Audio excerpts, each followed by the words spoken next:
We are bringing back Vine, but in AI form. இதுதான் Elon மஸ்கின் அதிரடியான புதிய அறிவிப்பு. அமெரிக்காவின் ரஸ் இசுபோவ், டாம் ஹாஃப்மேன், கோலின் கிரால் ஆகியோரால் 2012ஆம் ஆண்டு அறிமுகப்படுத்தப்பட்டதுதான் இந்த வைன் ஆப். வெறும் 6 நொடிகள் கொண்ட வீடியோக்களை மட்டுமே இதில் பதிவேற்ற முடியும் என்றாலும் குறுகிய காலத்தில் பல கோடி பயனர்களை பெற்று மக்கள் மத்தியில் பிரபலமானது. 3 ஆண்டுகளில் 200 மில்லியன் பயனர்களை பெற்றது.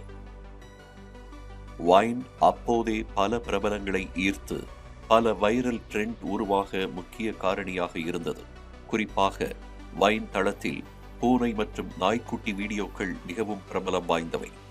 இன்றளவும் யூடியூபில் பலர் வைன் வீடியோ தொகுப்பை பார்த்து ரசிக்க இதுவே காரணம். பல்வேறு காரணங்களால் வைன் ஆப்பின் வளர்ச்சி முடங்கிய நிலையில் 2016ஆம் ஆண்டு பயனர்கள் புதிய வீடியோக்களை பதிவேற்றம் செய்ய முடியாது என்று வைன் அதிகாரப்பூர்வமாக அறிவித்தது.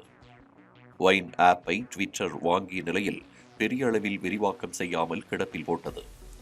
இந்த நிலையில் 2022ஆம் ஆண்டு ட்விட்டரை வாங்கிய எலான் மஸ்க் இதை தற்போது AI உதவியுடன் மீண்டும் பயன்பாட்டுக்கு கொண்டுவர உள்ளதாக அறிவித்திருக்கிறார். நீண்ட யோசனைக்கு பிறகு வைன் ஆப்பை கொண்டுவர தீர்மானித்த எலான் மஸ்க் கருத்து கணிப்பை நடத்த 10 லட்சத்திற்கும் மேற்பட்டோர் ஆம் என்று பதிலளித்திருந்தது இணையத்தில் பேசுபொருளானது. இந்நிலையில் 3 ஆண்டுகளுக்கு பின் வைன் ஆப்பை புது பொலிவுடன் கொண்டு வருவதாக அறிவித்திருக்கிறார் எலான் மஸ்க்.